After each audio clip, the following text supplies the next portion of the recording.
yo relacionado con esto que acabas de decir, hay un momento en el libro que, a ver, en la página 139,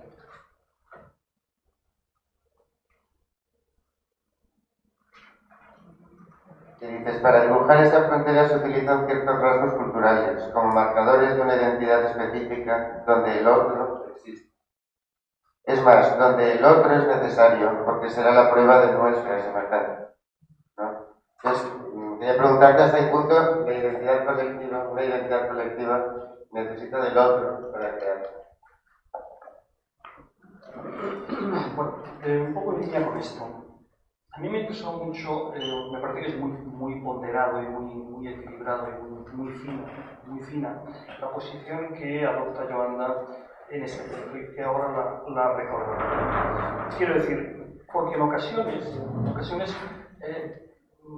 se puede incurrir, yo creo que en el error de dar por descontado que o se está del lado de quienes creen en la existencia de identidades colectivas, bla, bla, bla, o si no, la alternativa es una especie de cosmopolitismo ciudadano del mundo, ¿no? Y, bueno, yo no dudo que haya gente que se siente ciudadana del mundo, pero yo creo que es muy complicado sentirse ciudadano del mundo. Uno se sabe ciudadano del mundo, pero sentirse ciudadano del mundo me parece un poco extraño. O sea, dicho con la jerga filosófica, la experiencia de la universalidad a mí me cuesta entender. La experiencia de lo particular tengo claro lo que es. Pero la experiencia de lo universal, ¿qué quiere decir sentirse ciudadano del mundo? Yo no sé lo que es. Entonces, es cierto que existe. Para mí la cuestión es, claro que existe, que uno está siempre en una posición. Y claro que uno se siente más una cosa que otra en función de la propia historia. ¿Cómo uno, no va a tener un mayor apego a aquello con lo que ha convivido que aquello que no conoce de nada? Eso es obvio. La cuestión es esa. La cuestión es qué valor le damos a eso. Juan Cruz suele contar una anécdota que me parece bastante reveladora de esto, ¿no? de este equívoco, ¿no? Él cuenta que en cierta ocasión estaba en Canarias, y en algún momento salió este tema, ¿no? De las identidades, de las patrias, tal, y él pues hizo un discurso, digamos, cosmopolita, para entender. Entonces, al terminar, le vino una señora canaria y dijo, bueno, todo esto que usted ha dicho está muy bien, pero ¿verdad que Canarias es el lugar más bonito del mundo? Entonces, un poco el equipo era ese, es decir, que a usted le parezca, que usted esté identificada con Canarias está muy bien, pero no me lo intente convertir en un criterio, en una norma, etc. Lo cual significa que, digamos, el valor de la identidad, de la construcción identitaria con la que todos funcionamos, no es un valor ni normativo ni nada, es un valor casi práctico, es decir, la propia identidad es el lugar en el que uno está como en casa. Ya está. Pero uno no teoriza que su casa es la mejor del mundo. De la misma forma que, hablando de un plano abstracto, creo que era Paul Ricoeur, el que decía, claro, es que en el diálogo entre religiones siempre hay una religión que él llamaba huésped.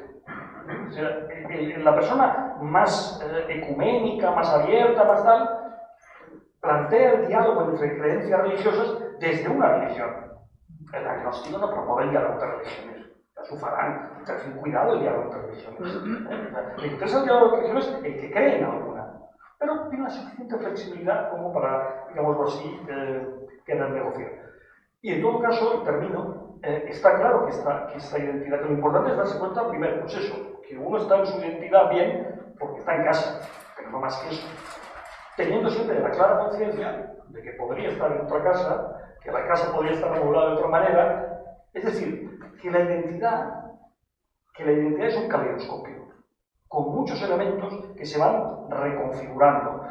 Y se van reconfigurando, ya que habéis mencionado esto, y de verdad que termino, en algunos casos a gran velocidad. La persona que cambia de ciudad o que cambia de país, que cree que tiene su identidad, tal, al cabo de un año vuelve a su país de origen, pero tú eres exactamente de aquí o de donde eres. Y él que volvía, o ella que volvía con su identidad bien trabada y tal, resulta que ya no. Y eso puede pasar entre países o dentro. O sea, la típica persona que nació pues, en el sur, vive aquí, y aquí la gente dice, hombre, ¿cómo se nota que tal? Y dice, sí, pero es que cuando voy a mi pueblo me llaman la catalana. Esto pasa. Y empieza a pasar de inmediato. Es decir, mantener eso, digamos, una identidad pétrea, dura, en fin, su piedra barroqueña, eso es tener la doble alma del gobernador. Es imposible, es absolutamente imposible. Entonces, lo tenemos que aceptar, creo yo, con esta distancia, ¿no? Con esta, aquello, le tenemos cariño porque es la nuestra, pero nada más que por eso. No tenemos ninguna razón más para tenerle cariño. Y hay mucho, claro. ¿Puedo? Sí. Me aprovecho de hacerte una pregunta. Es que yo pienso, porque hablamos de identidad, pero también tenemos que hablar de diferencia. Porque entonces yo lo que me pregunta, ¿cómo, si es posible de pensar identidad y diferencia juntos? Porque son como las dos caras de la misma moneda. Si todos fuéramos iguales, qué aburrimiento, ¿no? Y por esto está la diferencia. Pero ¿por qué la diferencia enseguida la consideramos inferior, anormal? Porque de alguna manera hay algo que dicta que esto es esto es lo normal, esto es. Y entonces a esto se mide todo lo otro. Y allá, por más que decimos el derecho a la diferencia, estamos poniendo etiquetas a gente que no son como nosotros.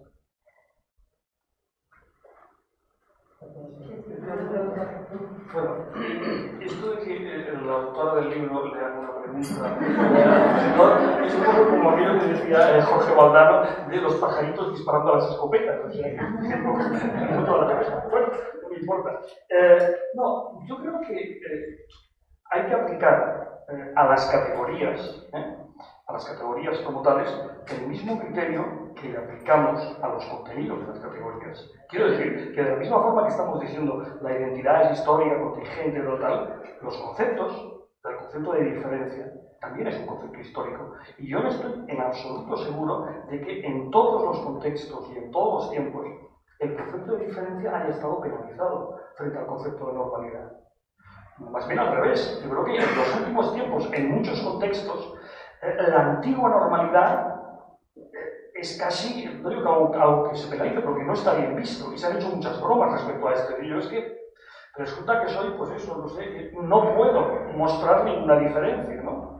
Es la típica broma, digamos, machista, pero no es que yo soy varón, heterosexual, tal, es decir, es que soy normal. Entonces debería tener alguna diferencia, alguna, entre comillas, anomalía, pertenecer a alguna minoría, entonces a lo mejor ya empezaría a ser algo, ¿no?